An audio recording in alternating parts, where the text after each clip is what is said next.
Hey, Fiance Freaks, I'm Sam. I'm Emily, and this is 90 Day Fiance Freaks. Josh got laid, Emily. And he was happy about it. This was one of their cutest moments all season. I was wondering why he was being so chicky with the chickens and Katie chasing the chickens around. And then he tells us it's because he got laid. This is the best mood they've been in. Like, it makes me wonder, have they been fucking all season? No, remember? It's like there's a weird thing about that. She is insecure because he doesn't have sex with her enough. And then he doesn't have sex with her enough because she makes out with so many other people. The chicken or the egg. Right, exactly. Which came first? And there's chickens. She's holding the angry chicken on Easter. Full circle. That chicken was pissed. Okay, the other thing that I didn't remember about them from last episode, I said that they don't kiss enough, and you didn't call me out. Do they kiss a lot? I mean, she kisses other people. Sammy, remember 10 seconds of kissing or 20 or 4 or 10 or 20? What was it? 4 seconds to 20 seconds. I don't remember how many seconds. That was so much disturbing makeout shit ago, Emily. I don't remember. I don't remember that. The side tongue. They do make out all the time. Anyway, so I stand corrected. I said that they don't kiss enough. I had forgotten all about the side tongue. The side tongue, 10 seconds of kissing is enough. Point blank. They don't have to kiss anymore the whole season. That was enough for the whole season. Okay. I hear where you're coming from. But I thought you meant like intermittently throughout the season, right? Oh my God. Thank you so much. That is what I meant. I appreciate the benefit of the doubt because that is what I meant. I mean, granted, I had forgotten about the 10-second kissing, but that is exactly what I meant. They had that whole fucking side tongue, making out for everything, but also, yeah, like the weird sexual situation where Katie wants to have sex more than Josh and the tension there. Yeah, and then we've just moved on to like so many other issues. So many other issues. And I think we both just blacked out. That's what I'm saying. I already told you I blacked out during those 10 seconds. I don't remember that happening. That didn't happen, Emily. It didn't happen. You told us that. All right, so I just had to revisit that. It was really bothering me. Josh is throwing some shade at Katie during this chicken part. Did you see that? Or did you hear that? I did. And it was cute. It was playful. A side of them we don't see enough. A side of them we have always suspected is there and they just get a shitty edit. So it was good to actually see that. And we caught a little glimpse of it in some of their interviews, I think. You've said that when you see that side of them, you understand why they're together. You see what they see in their relationship. Yeah, exactly. And it's like, if Josh is that happy after getting laid by Katie, like, what's the problem? And we said this before, like, yeah, come on, just like have a bunch of sex. Right, problem solved. No, but he tells her that her chasing the chickens is like her on a night out chasing guys. And then he says, call this one Ryan. Yes, Josh. That's growth right there. That's some growth to be able to joke about that insane, intense situation. And Katie was right there with him. Like, she was smiling. She wasn't taking it in a negative way. Like, she was okay with that kind of joking. She loved it. I thought because the lighter this issue is, the better. Like, let's not take it too seriously. I just like to make out with people. Hey, good fun times, right? Right. That's a good point. Okay, hear me out. Hear me out. This is just coming to my mind. So it's not quite formulated yet, but the way Josh is joking about it made me think in the moment, I'm like, why is he so jokey about this? That's not his usual vibe around this issue. I love it. Yeah. And then he says he got laid. I'm like, oh, okay, that that's tracks. Fine. But also, what if Josh is more open to this open marriage idea than we all think? Ooh. What if he's not that bothered by Katie making out with other people? Is that plausible? Oh my gosh. I honestly love that take because, like, I think they're cute and they have that good vibe. Mm-hmm. And, I think that they are a good couple. And so it's like that would make them more compatible because that's what Katie wants. And like, why fight it? But Right. I mean, how can that be, Sammy? It's been 11 episodes. Like, this is episode 12, and he's like lightening up a little bit. So, like, 11 episodes of like hating that, and now suddenly not. So, I don't know. I mean, it's a good theory, but I don't know. I don't know if I can buy in. Okay. Well, let's just keep an open mind about it, is all I'm saying. I will. You never know. Just like Josh should keep an open mind about it. There you go. Listen, it's episode 12, and we're just now hearing about the Lutheranism. No, you know I called bullshit on that. They fucking knew. Okay. I called bullshit on that last week. He knows she's Lutheran. And if that conversation wasn't like, we're at the dinner table and we need to talk about something serious. Let's bring up religion. Like, I'm sorry, but it was. And, like, it was still a good conversation. Like, I fucking loved watching it. Like, yeah, talk about that insane, intense, controversial shit. But it was like, we were told to bring up, I mean, which is fucking fine. Like, it's 90 Day. I wondered if it made you double down on your theory, or if you thought, okay, maybe this is more legitimate. Because Katie says, okay, so they're having their Easter dinner, right? Yeah. And Mom says, what did your family do for Easter?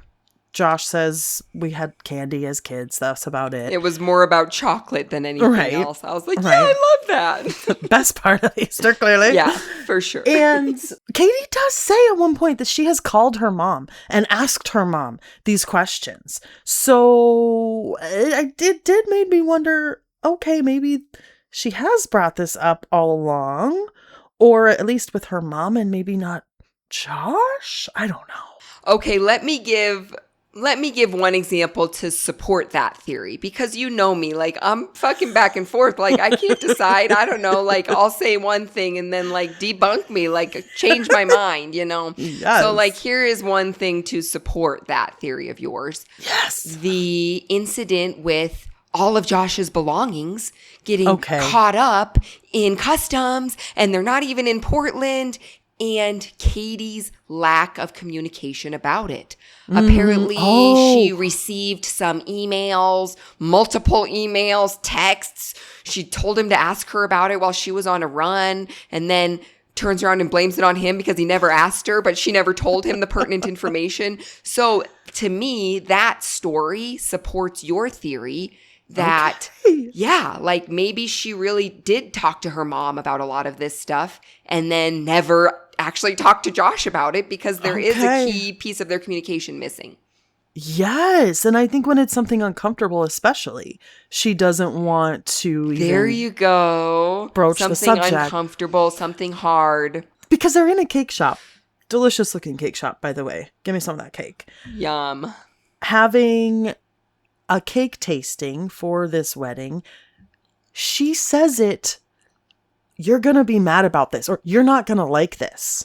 So she knows that she is keeping this information from him because he's not going to like it. She just doesn't want the confrontation. The one thing that I would argue, though, is that it's not intentional and it's not malicious. I don't think she intentionally didn't tell Josh all of these things were happening with all of his belongings. I don't think she intentionally doesn't talk to him about Lutheranism. I think she's just, on some subconscious level, avoiding all the hard things, like you said. It's not like she's trying to harm him. Yeah, it's just avoidant behavior. I heard. Avoidant behavior. And I'll take that. I will take that. I just... Josh's mood changes so quickly. He is so happy eating these cake samples in this coffee shop with her parents. He is like... Especially red velvet. And, like, I'm sorry, but what's wrong with red velvet? Like, Josh wanted red velvet. Like, give the man red velvet. Can he not have one thing in this relationship? Even cake? But he and the mom are loving this cake. The dad, did you see the dad just stress eating the cake? I love watching people stress eat on 90 Day. It happens so often. Oh my God, Nutella. The Nutella girl. Madeline and fucking, what was the guy's name? Who cares about Luke? I mean, who cares about fucking Luke? Like, that was We Madeline. That was Madeline's story, though. Oh, That but was, Luke and yeah. his dad had that real great storyline. Anyway, yeah, with those fingers and those nails. You're exactly right. Her wedding planner is telling them the money they need for the wedding. And Luke's like, where's all the money I gave you? And the girl just gets a jar of Nutella and just starts going at it with her fingers. And she is just mowing it with her long nails. Oh, gorgeous hands. It's just a delight. And I'm just watching her like she is so genuinely stressed. Anyway. Okay, that was pre-pod, Sam and Emily. That was WhatsApp audio message. Like, you got on there, you sent me an audio message, probably 20 minutes about Madeline and that jar of Nutella. And I ate it up. I laughed so hard. Hell yeah, girl. No, I was like, oh, she's eating like the jar of peanut butter. You're like, that's Nutella. Don't even fuck with me right now. No, that's right. You said peanut butter, and I was like, Sammy, fuck all the way off. That's Nutella. Like, please, you can't recognize a jar of Nutella. But yeah, Katie's dad was so uncomfortable. They were supposed to be sampling the cakes together, right? They say, we're going to each try the same one so we can compare. And he's just eaten all of them. He doesn't stop because the man is so uncomfortable at Katie and Josh's confrontation about Josh's stuff. Yes, that was Madeline level for sure. Now, do you think Josh was overreacting? No, I don't. Okay. Do you? No, that's probably everything he owns in this world, right? Exactly. And he made the perfect comparison. If all of Katie's storage unit, if the entirety of the items that were in Katie's storage unit were in limbo, she'd be pissed too. See, I don't think it was a good comparison because no, she wouldn't. Girl wouldn't care. Oh. Did you see that mattress? Burn it all. Burn it to the ground. No, she's such a free spirit. She doesn't give any fucks about material possessions, right? She doesn't even want furniture in their apartment.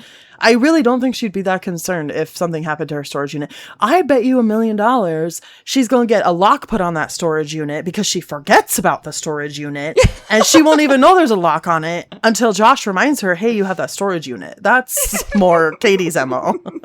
Yeah, I can see that. Yeah. Well, she tells him he's being dramatic about it. Or she tells us. That just proves your point even further, Sammy.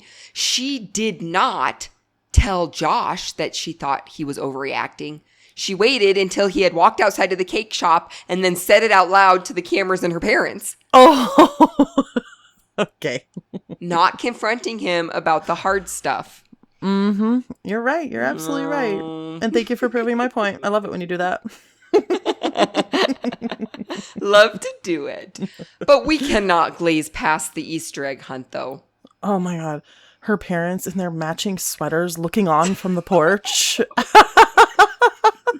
I don't know. I was a little creeped out. Like, they're adults. You're treating them like toddlers. You each have 6 eggs. And Josh's are blue and Katie's are green. And don't get anyone else's eggs. Only get your own eggs. But there's one gold egg. Like, oh my God. Like, they're not toddlers.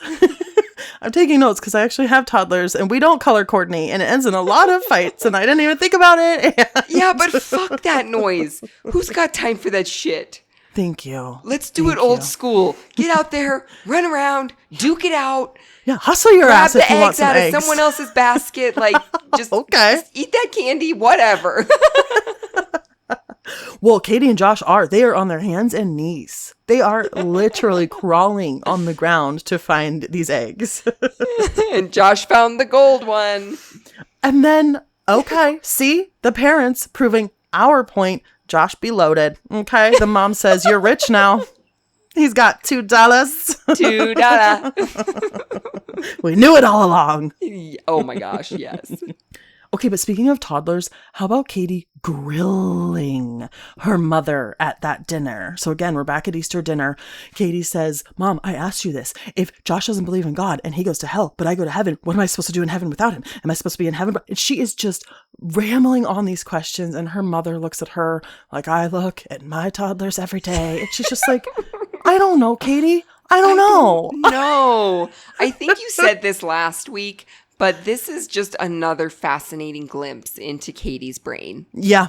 I felt like this grilling and the questions and like the type of questions that she's like expecting answers from her mom on. Yeah. Like, wow, like what a glimpse into her brain. The mom's just like, Jesus Christ is your savior. That's all I know. All I know is you have to accept Jesus And Christ. I mean, right, like the mom was saying, I don't know a lot to Katie, but the mom also had quite a lot of answers and quite a lot of absolutes about who's going to heaven and who's going to HE double hockey sticks. Well, grandma too, she chimed in. She said, it's never going to work. It's never going to work if he doesn't believe. Did you see the look on Josh's face though when the grandma said that? Because I did. I was like, this is contrived. They're just having a serious conversation. But, you know, maybe it is like they're told to have a serious conversation, so they have one. But then it gets real quick. Right. Like, it gets real because they have to talk about serious shit. And Josh just looked stricken, just like crestfallen when the grandma said that. I was like, aw, I'm laughing. But, aw. When her dad, Katie's dad, said, would you consider converting? He choked on his food. And then he's like, maybe in the future. No, he won't consider. No. But the grandpa loved the grandpa. He walked in the door on point. He was ready to perform. He's like, how about that traffic? That traffic was fine. He did a one-on-one interview. She's opinionated. She's pushy. The producer's like, what advice do you have for Josh? Good luck. Good luck. Love Grandpa.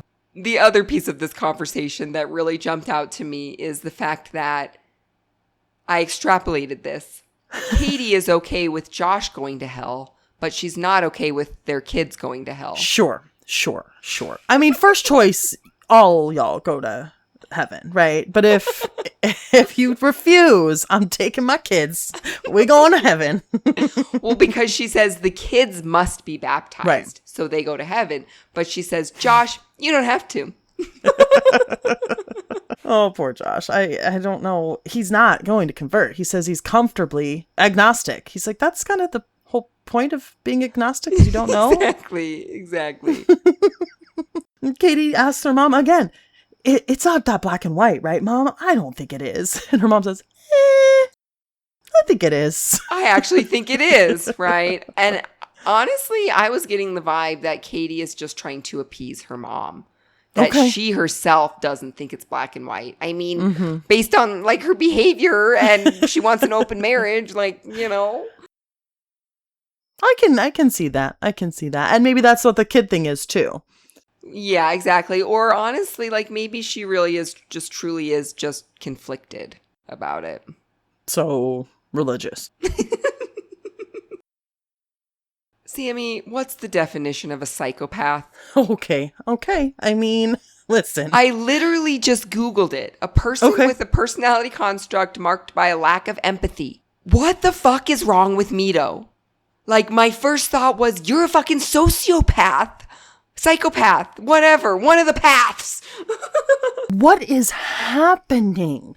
It is similar-ish to the airport prank that he pulled, but just like way fucking worse and like on such a worse level. Now, the prank itself that he pulled with the fucking proposal is one thing, but the word psychopath popped into my head when I saw the look on his face.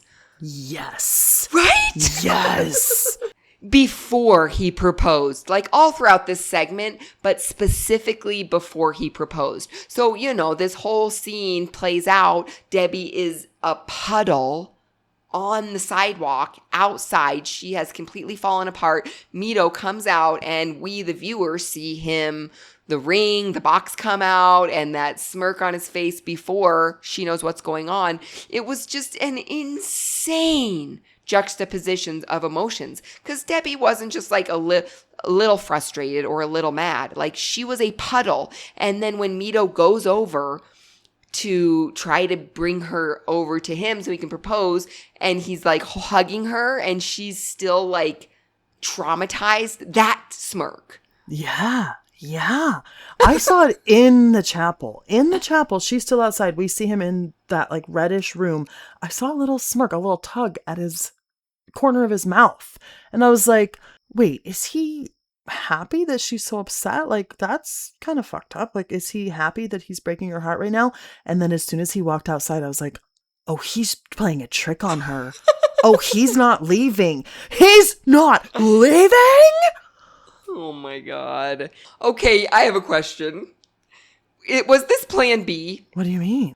for Mito? Like plan A was he says he's going back and Debbie says, yeah, you're probably right. I'll buy you a ticket. Bye.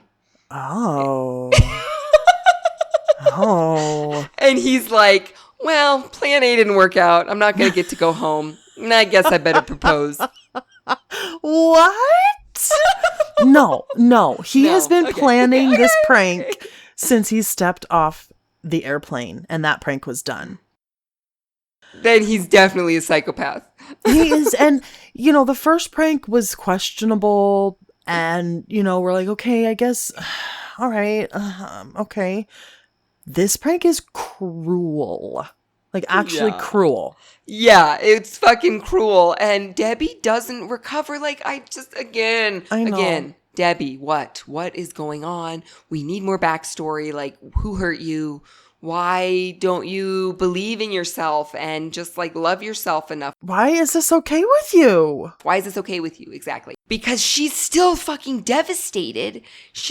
Even when she accepts the proposal. Yeah. Well, now she's just crying and shaking because of confusion, shock, adrenaline. Like, what is happening? He is confusing her physical body so much. Yeah, yes. It's a physical response for sure. It is. So many multiple physical responses. Yeah. But regardless of, okay, let's, I can't even give any sort of benefit of the doubt or any sort of devil's advocate with him. I can't. Tomato? Oh my gosh, I'm just saying, up. Don't. What? Okay, I mean, but what? Like what? Just regardless of, even if he was a mentally stable person, you obviously don't love that woman laying on the ground there. Yeah. To put her through that. Yeah, even if you are just a fun-loving prankster, even if you are just such a great actor and you're exercising your acting chops here, you don't love that person. You wouldn't do that to someone that you love. You don't intentionally make them sob in a puddle on the ground twice now, if not more. Just to be like, haha, just kidding, it was a joke. Just to be like, and I quote, "It's not easy to be with Mito." Oh my God. Oh my God. It's not easy to be with my eyes on you on my screen. Right. Worst proposal of all time. Worst proposal of all time. And Debbie says it's perfect and beautiful. Debs. But she's a hollow shell of a person when she says those words. So we heard what was really going on behind those words. And then to add insult to injury, he tells her the ring fits because she's lost weight. Oh my God. Just fuck all the way off. The fuck you talking about her God, weight? Dude. Yeah, don't. Don't. He says, the experience to make us understand more things about each other. Yeah, understand that you need an intervention of medical attention. Yeah. Psychiatric. Because Debbie's gonna kill you. She says that so many times, Emily. Yeah. Would we blame her? No. Okay, did Mallory's wedding dress shopping scratch your itch? Oh, yes, of course. She was gorgeous in those gowns. Emotional, moved, happy. Yeah, just all the things. Nervous. She was glowing. Glowing, yeah. Yeah. I was very thankful that there has not been any infidelity.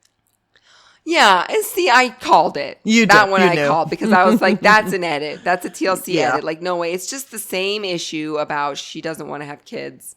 I was like, oh yeah, that happened before That the prenup. Circled back. Yeah, circle back. And she finally brings it up to him. Her worries and concerns are so valid and honestly, like, so understandable. and very self-aware. Yeah, exactly. Yeah. I feel like if there's one thing about Mallory, she's pretty self-aware chica. Yeah, she knows what's going on within herself. And, like it makes sense that she's really nervous to tell Rashid that. Definitely makes sense.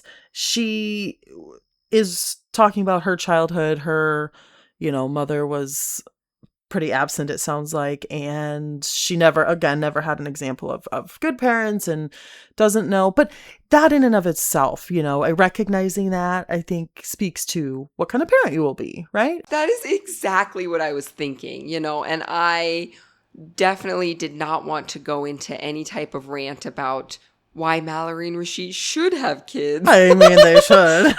They should, because their kids will be gorgeous, but their choice, your choice, together they will decide. And I love that. And I support them. I support them, Sammy. Oh, well, that's all they need, Emily. No matter what choice they make.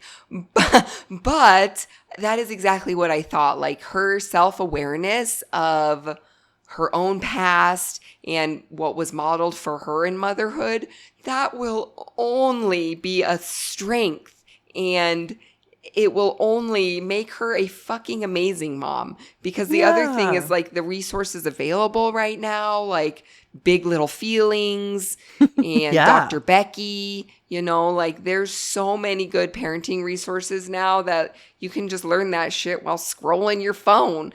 There you go. Break generational cycles on Instagram. While ignoring your child. Good parenting 101. It's easy, Mallory. It's so easy. No, we do love a TLC baby. We love a 90-day baby. That's something you want to be on the same page about with your partner, preferably. Yeah, but I also could relate to their situation, though, because I didn't want kids when I got engaged to my partner, and he definitely did. And yeah, it was hard. No, it's a tough spot to be in. And Rashid has a hard line about it. He gets up and walks away at one point, and he says, if she can't agree to have kids, then I'll go home. Yeah, but he won't, though. You don't think he would? You No. think he'll just all talk? I think he'll hold on to faith that he can change Mallory's mind. That he is the man who will make her change her mind and say, you know what, maybe I will want kids because I see what an incredible father Rashid will be. Okay. So you're saying he's going to give her that baby fever. Yeah, that's right. Yeah, that's what I think. Not right away, but eventually. Oh, Emily. Another glorious quote. She doesn't want to look like a $5 whore on her wedding day. Later in the evening, I'll look like a $5 whore. Yeah, you will. What again? Like $5 whore? I've never heard of that. I love it, but I love it. That's getting integrated into my vocabulary. It definitely is. At one point, Rashid says, "Why you are face like toilet now?" That was a good one. And the thing is, they play off of each other, right? She wasn't... I mean, if someone calls you a toilet face, it could go either way, right? But she takes it well. She throws it right back at him. He tells her tea is really bad. He says we have a word for this in Turkish, bad chai. And she says, she's I'm like, learning, shut motherfucker. up, motherfucker. Yeah. They are a hoot. Ooh-wee, Sammy. Things get a little bit crazy over there in Nigeria with Aisha and Maxwell when Aisha's sisters and Rod the God Bee arrive. Listen, Aisha is kind of in the running for some good quotes too. She's got some good things to say always. And her lists, of course. First, she's talking to someone on the phone. And right before they're going to pray, the phone call drops. And she goes, that's how the devil works. Drops the call right before the prayer. And I'm like, oh, shit. How many calls have I lost? Because of the devil. No, it wasn't. But I'm going to blame the devil now. Every time. It was definitely Satan. And then, Rod the Godbrother gets there. Tells her that there have to be some hidden motives behind this. He goes, do they do voodoo in Nigeria? And of course, I'm like, he definitely watched the last season of Before the 90 Days. Oh. And saw the whole voodoo situation with Daniel and Lisa. I didn't even make that connection. You're so right. Oh, shit. All that Nigerian voodoo magic. Because remember at the tell-all, Daniel was like, she's still my wife. Yeah. And Lisa's like, I guess I am. Through the voodoo magic or whatever. Yeah. Lisa's been cursed. And so, gosh, I hope, I don't think Maxwell cursed Aisha. I think. No, I don't either. But her reaction to the voodoo comment was perfect. She goes, they do voodoo in the U.S. Yes. Yeah. You know, she really delivers on a lot of those more down-to-earth ideas more frequently than I maybe would expect. Agreed. You're so right about that. He says, there's something in your drink or in your food. And she goes, well, I might go eat some more of it then. Yes. Again, one after another. Yes. Oh my gosh, that restaurant on the beach. Yes. I knew you were going to clock that. We have to talk about that and just all the shots that we got from this scene. Yeah. Just the drummers in the traditional clothing, the whole drive over to the beach, just all the cultural scenes we saw. I miss Before the 90 Days. I miss the other way. Other way. Yeah. I was thinking that during the taxi ride. I was like, oh, Aisha is delivering the other way. Yes. I know. I love that little glimpse of that in just a regular 90-day season. Yes. They must know that. They give us that little morsel. Okay. Yeah. Give us that little breadcrumb until the next season abroad. That restaurant, though, first of all, beautiful beach, the breeze in all of their hair, the perfect amount of breeze. So gorgeous. And then it turns to night and there's a raging fire behind Maxwell and Aisha while they're talking about these hard-hitting subjects. Yes. Beach fire. Beach fire. Oh, it was. Love that. Oh my gosh. Aisha stands up. Well, I brought you all here today to tell you we're getting married in 2 days. We've got some bossy ladies this season. I'm just saying. That's right. That's right. We do. Sensitive men, bossy ladies. We are here for it. Matches made in heaven. Yeah. We'll see. Maybe. We'll see. But Maxwell also has wise words, Emily. I continually am surprised by some of the very measured things that he says. I am constantly surprised and just honestly delighted by his self-awareness. And so I don't know, like, I think that we were skeptical of Aisha and Maxwell's relationship being real love and true love. But the more I get to know each of them, like Aisha has that real surprising down-to-earth side, and Maxwell is just so authentic and genuine. I mean, at least he comes across that way. Rod the Godby kind of tries to call it out, like, I'm waiting for him to slip up. But I don't know. I think it's authentic. Like, maybe they actually are really good for each other. I would love that. I would love that. Because, Rod the Godby was like, oh, I'm such a hard worker. I'm such a hard worker. No, I know, right? Okay, so that is the question that I wanted to ask. Do Americans work harder than Nigerians? Ooh. That's what Rod the Godby is saying. No, he is, and he gets shut down real quick. Maxwell is not afraid to stand up. Again, not standing, just casually mentioning, matter-of-factly. As he does. Yes. He says, Americans don't work harder than Nigerians. You are just blessed. Truth. Facts. Right? Yeah, because he says that we have machines, we have automations, sure, we have the technology, but he's doing things with his hands. It's inherently motherfucking harder. Well, and when he says you are just blessed, he's talking about privilege. Oh, yes. Exactly. Just replace blessed with privileged. Okay. I'm going to use the P word up in here. Okay. Yeah, no, I agree. Right? Absolutely. Yes, of course. Yeah, thank you. Well, because Rod the Godby, okay, and I wanted to ask you about this. He straight up says, how much money's in your bank account? I don't like him. I don't like Rod the Godby. Okay. I'm sorry. Saying it here and now. Saying it here and now. I don't like him. Maybe he'll redeem himself, but right now, dude, step off. Just have a little bit of an open mind. Maxwell greeted him with such open arms. He was genuinely happy to see them. And you know, everybody knows we love, what is it, Emily? Cha-ching, financial transparency. Yeah. No, step off, bruh. Yeah, you don't get to ask Maxwell not how much the is in his bank time nor account. the place. Right. And to make the Yeah. point you're making, whatever's in his bank account is clearly not going to equate to American dollars. No offense. Maybe he's got tons in there. I don't know. But, you know, there's that disparity, first of all. And second of all, he's got a job, presumably. He says he sells cars. What's it motherfucking to you, Rod? Right.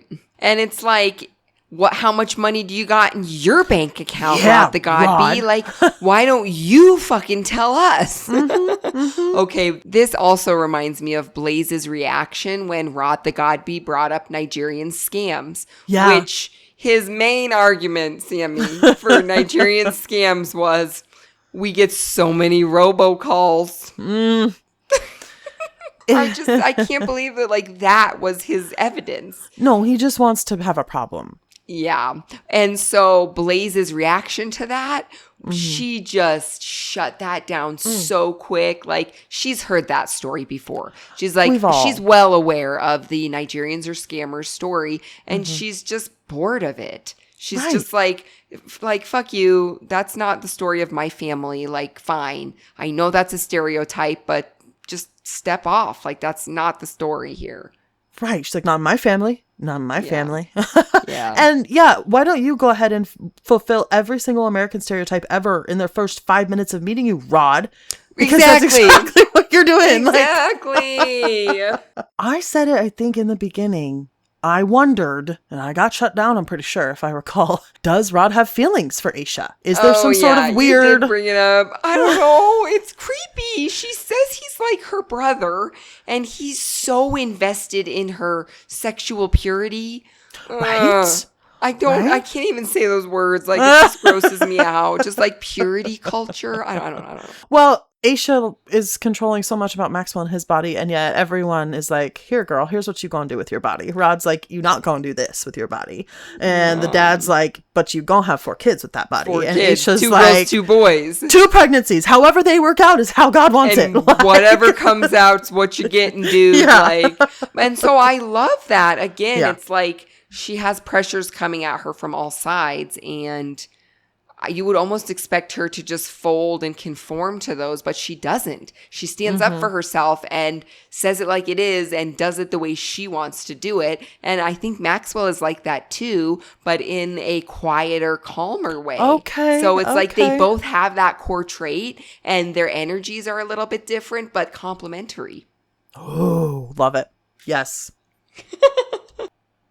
Now, did Marissa's wedding dress shopping also scratch your itch? Not as well, because she only tried on one dress. Like, I need multiple dresses. Right, at least 2. We gotta compare. 2. I mean, that one was cute, like, and gorgeous, and she said sexy and sophisticated. Like, yes, that is Marissa. I loved that. It was perfect for her. But, like, precede it with one that's not perfect. Like, show me a couple. Right. Give me some options. Yeah. Well, just like everything else in her life, she has already decided how it will be and how it will go. And that is how it. Yeah. And honestly, I thought the dress was perfect for her, not because, and it did look gorgeous on her, of course. I mean, she could wear a paper bag and it would look amazing on her. Yeah. But it was just such a rigid dress. Yeah, like she couldn't even sit down. She was like, I can't sit in this corset. Yeah, it's literally rigidity in a dress, which is her entire problem, is being too rigid, right? And so I'm just ooh, right? Perfect maybe metaphor. Thank you. Wow. Like, maybe we get like a flowy beach dress and get like DR vibes up in here. Like, again, can we at least compare and contrast? Yes. Yeah. I need that comparison. Mm-hmm. And she should know that, being at Kleinfeld. Right. You're at Kleinfeld. Try on some Kleinfeld dresses for us, please. But she went to New York alone to get space from Edward, didn't hug or kiss him goodbye. Yeah.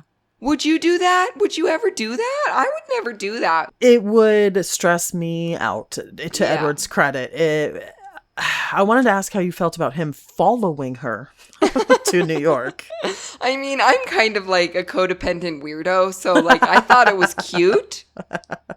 Well, see, I could see both sides. It is endearing in a way and very much like make the romantic gesture. And I thought maybe he wanted to prove to her that he could be independent, that he could find his way to New York. I loved that part of it too. Right. I was like, oh my gosh, like he figured it out on his own. Like how the fuck did he figure that out? Like how did he get to New York? I need to know again. Give us more. I just have a friend who went to Egypt for a job and told a man, we're done, I'm going to Egypt for a job. And he followed her to Egypt. And from the United States of America? Yeah. And she told him not to. And oh, okay. And he didn't tell her? No. He didn't tell her he was coming? No, he just showed up in Egypt after she told him not to.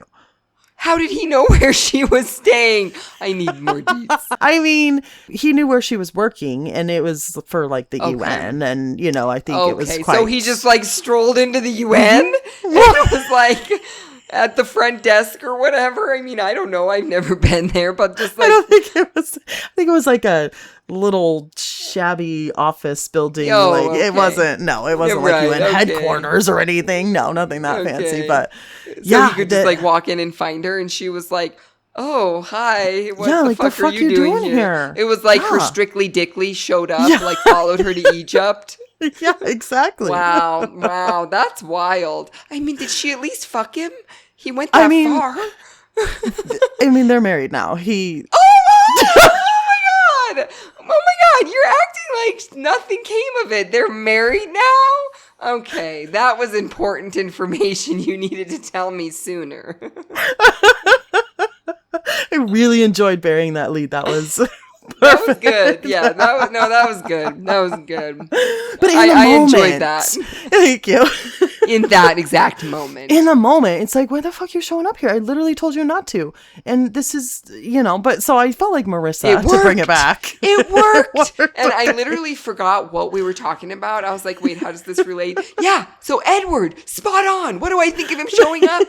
Spot on. It's gonna work. You've proven it. Okay.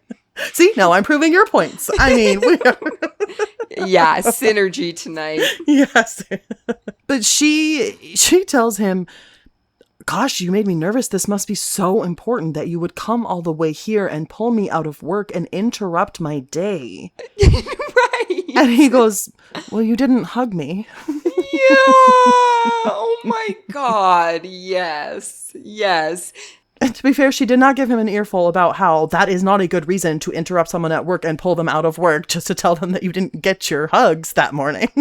I was definitely waiting and expecting her to give him an earful about that, and she didn't. So she didn't. That was really good. Yeah. And to your point, if it was the day, right, you went to work, you'll be home at 5 p.m. and you didn't say goodbye to your spouse in the right way. Okay. Just chill. Send me a text. And I'm still uncomfortable and sad about that. But yeah, one day, like, fine, exactly. We'll shoot a text or not. It's fine. Like, it's one day. I'll see you in this same day. But it's 5 days. Yeah, that did seem like... And it seems almost punitive. Like, she did it on purpose to make him suffer for those 5 days, right? 100%. Because, again, another self-aware girly... Marissa literally says that. She says, Edward is miserable because I'm making him miserable. Right. And she's miserable too because she's doing that. Yeah. And even her friends say, well, if you're mean to him so much, he's gonna change from a happy-go-lucky person to kind of like sullen, right? Yeah, exactly. Okay, so her grievances with him were that he's not meeting her needs.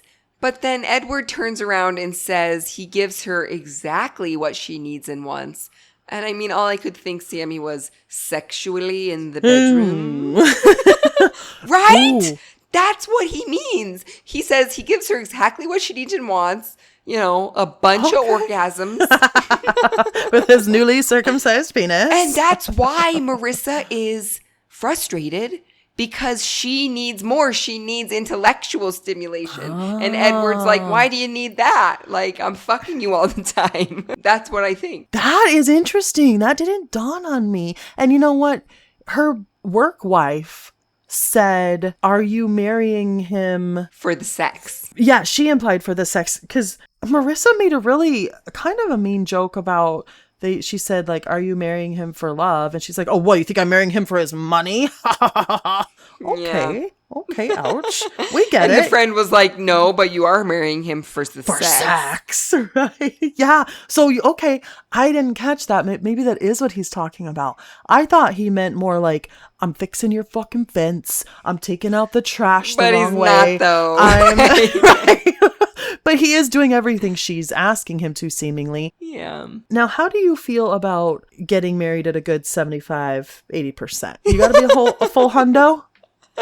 Yeah, gotta be there. You gotta be Do at ya? a hundo. Okay. I mean, at least 95, not 75. But what I noticed is that Marissa's work wife and Edward said the exact same thing, separate of each other. Oh, what'd they say? The work wife said, is 75% enough for marriage? She said, no. 75 is basically zero when it comes to marriage. She said that at the very beginning of the segment, like, you cannot marry someone if you're only at 75%. And then at the very end of the segment, Edward said basically the same thing. He said, we need to be 100% in to get married or this can't happen. Just all these percentages it was giving Emma and Zied. Oh, God. Right? Oh, my God. Oh, yeah. What was, Zied was like... He was 0% sure he was going to marry her, but he was 7% sure he loved her or something. Oh my God. Oh my God. Oh, I kind of miss Emma. Oh, well, she's been on Diaries. She's been on Diaries. That's right. Yeah. She coming back. Updates on her. She coming back. We know. Oh my God. We know that. Now, I don't know if you've got to be at a full hundo. Honestly, is anybody ever? Okay. Yeah, I'll take that. No, I'll take that. I think you're right. So what do you have to be? Let's go back to percentages. What do you got to be at? 75? Sometimes it can be like, this is the best plan forward at this moment, and I'm going to hope and pray for the best and have faith that it works out. And, it's kind of like close your eyes and jump. And if that's at an 80%, that's the majority. I say that's...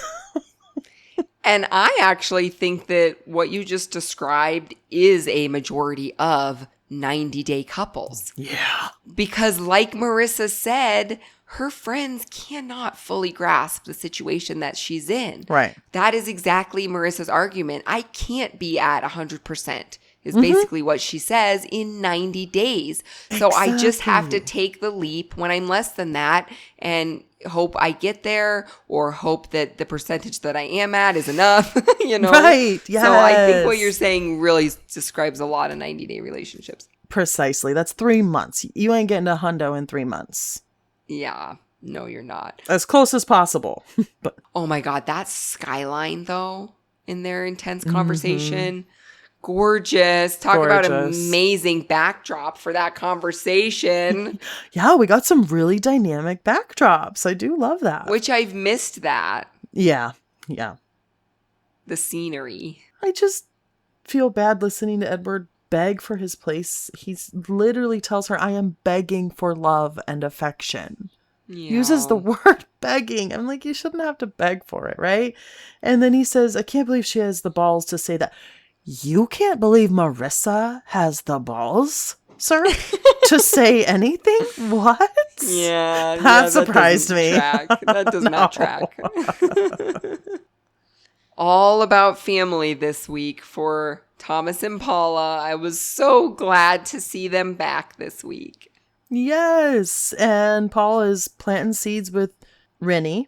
With their bare hands. She's like, why don't we have tools? That surprised me. I would have thought Paula would like to get her hands in the dirt. You know, it surprised me too. And then I was like, well, she is in the cosmetics industry. Maybe it's more, she has a little bit more priss to her than we thought. Yeah. But, okay, I'm going out on a woo-woo ledge here. Let's hear Bear it. with me.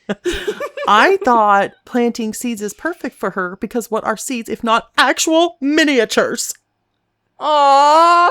that manifest into real life things? Oh my gosh. Yes. It's like the ultimate miniature. It's a real miniature. Yeah, that literally manifests into an actual thing that you want it to. So that's why I would have thought she would have loved that. Yeah. Yeah.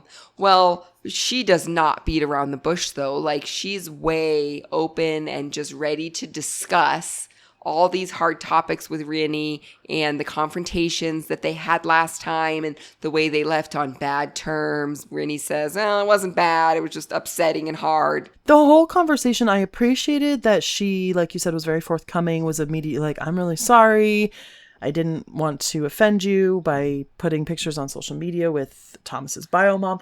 But still, the whole time, I'm just thinking, oh, girl, you do not grasp how much drama this family been through. Like, there's no way she can grasp that. Especially her family's, I'm sorry, having weekly dinners and dancing and just joy. I mean, the way they're described, it's like you can't come from that and understand that how truly broken this family is. So yeah. And honestly, it was really hard to watch that because it just felt like, oh, Paula, like, just listen to Thomas and listen to his dad and his stepmom and just, I don't know, back off a little bit. Like, even just at the very end of their segment when Thomas kind of tries to check in, like, okay, so you understand the situation now. She's like, yeah, but we're still going to get that picture together.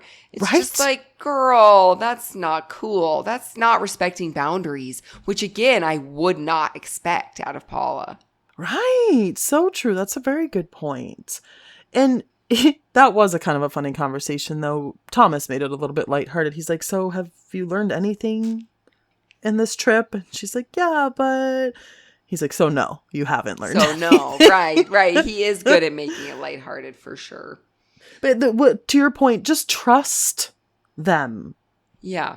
Just trust your fiance and his family that this is a very sore subject that will not be resolved by your wedding. Okay? Exactly. And it's not, like, I'm sorry to say, it's not all about you. Like, of course the wedding is all about you, but it's not all about just you. It's all about you and Thomas. And Thomas brings with him his family and all of those dynamics. It's about two huge issues: respect and boundaries.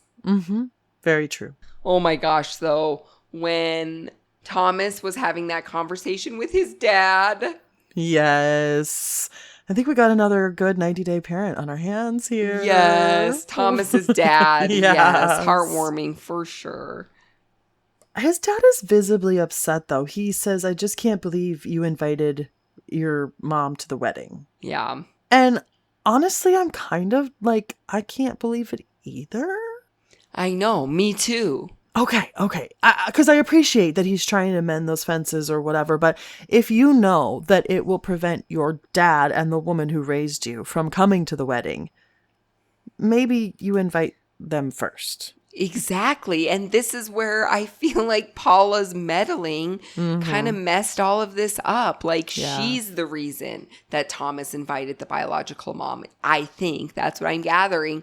And it's creating this wedge because she doesn't fully comprehend the entire family dynamic situation. And, like, unfortunately, you and I don't entirely comprehend. Right. Because, it's like, well, what did she do? What happened? Like, obviously it was deep and intense and life-changing and, like, really formative in their family. And, and it's like, I can't say if I appreciate that he's trying to mend that fence because some fences are never meant to be mended. Yes. So, like, I don't know what the reason is that she shouldn't be in his life anymore. You know what I mean? Like, I need more info. Yeah. Right. And just the empathy I feel for Rini. And you took this little boy in and raised him as your own when his mother was presumably nowhere to be found. Holy shit. Or who knows? Like, who fucking knows what happened there? Right. But we do hear that she raised Thomas. So it's like, that would be a knife to the heart to have him act like nothing had happened, seemingly. Of course, he's not acting like that, but it would come across as that, and that would really hurt. Yeah. But what I did love, though, is that in spite of all of this, Thomas's dad and Rennie, they're still going to support Thomas. Like, they're not going to, like, hold a grudge. Like, I think that they're hurt about the wedding situation, sure. But it's not going to, like, cause a huge issue, like, for them to stop talking. You know what I mean? Like, it seemed to me like they would still take it in stride. And they're still going to have a good relationship. Yeah, which of course. is, like, incredibly telling of how authentic and genuine the dad and the stepmom really are. Yeah, that's true. Oh, I love that. We did hear her call again. Rennie. Oh, love it. And she even pointed it out as they were leaving. She did her little whoop or whatever it is. And she goes, one for the road or something like that. Yes. Okay, Sammy. I'm looking forward to Katie being in a limo for her bachelorette party and us finally hearing that little cut from the preview that she wants an open marriage. And you would think that that was the biggest thing that I'm looking forward to or that I noticed from that. It's not. It's not, Sammy, because the most shocking piece of information, Josh has never gone down on Katie. What is happening? I forgot she wanted open marriage because that distracted me so much. Exactly. No, that's what I mean. I'm like, open marriage. Yeah, here it is. It's finally coming. We're going to hear about it. But like, who the fuck cares? No. We have a Russ on our hands. Oh, do better, Josh.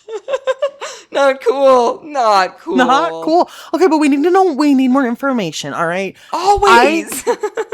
I would not have pegged Josh for selfish lover. Nor I. That's why I'm aghast. So I'm looking forward to that because I need to hear more. I know we have to do it, but I'm not sure. I'm looking forward to Shay and Annabelle being back. I mean, I am looking forward to Allison, though. And that just look on her face in the backseat of the car. Love it. I was eating that up. I am looking forward to Annabelle being back. It's just, the shenanigans. There it is. Yeah. All right. Couple quick questions. We get to talk about Thomas and Paula's family. So Thomas's dad and Rennie. Awesome. Are they what you expected? No, they're not. When we first saw Rennie, I kind of expected her to be like more over the top, maybe like more offensive. I don't know. Yeah. And she's like not that way at all. She's just like super sweet and down to earth and honest. Thomas's dad, I mean, yeah, I guess he could be what I expected.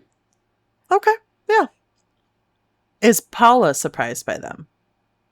I think Paula is surprised by how they reacted to her social media posts with biological mom. Like, she did not expect that. She thought she could just bring this family right back together, have a nice, big, happy family, throw hers in the mix. So I think that reaction that they had shocked her. Yeah. I just feel like this has happened before. I mean, I know it's happened before. I can't think of any examples in this exact moment. So somebody throw me an example in the comments or something. But there's always a foreign fiance that's like, you're fine. Family's important. Your family can be fixed. And the American's like, nah, bro, we come from some broken ass families here, okay? Yeah, like don't mess with that shit. Don't try. Like, don't fucking try that shit. Yeah. The foreign fiance is always like, I can do it. I come from a family culture. I can do it. It's like, All right, let's see how this crashes and burns. Yes, we will. Do Thomas's dad and Rennie support their relationship? I mean, yeah, I think they do, but they're hurt. I think they're hurt. I think they're going to support Thomas no matter what. Like, I think that's the type of parents they are. They want Thomas to be happy, and Thomas is happy with Paula. And even if they have some water under the bridge, they're going to support no matter what, as long as Thomas is happy. Yeah, I definitely got that impression too. And I think they like to poke a little fun at Paula, like her makeup and her outfits and her farm gear, right? But yeah, I don't think they necessarily have a problem with her or their relationship. I think it's more just the family dynamic in general, yeah. Would they 90 day? No, I don't think so. I mean, They seem pretty comfy on the farm there. My 90-day takeaway, Emily, is just don't look like a $5 whore on your wedding day. I love that.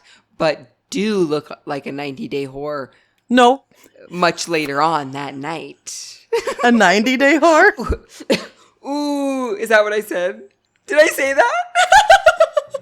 Oh my God, I love that. Okay, so my 90-day takeaway is you may not want to look like a $5 whore at the wedding itself, but you definitely want to look like a 90-day whore later on that night.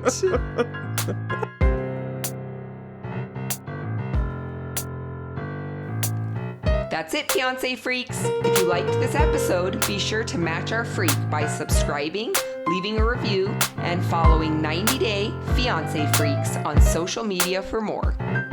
Thanks for listening. We'll see you next time.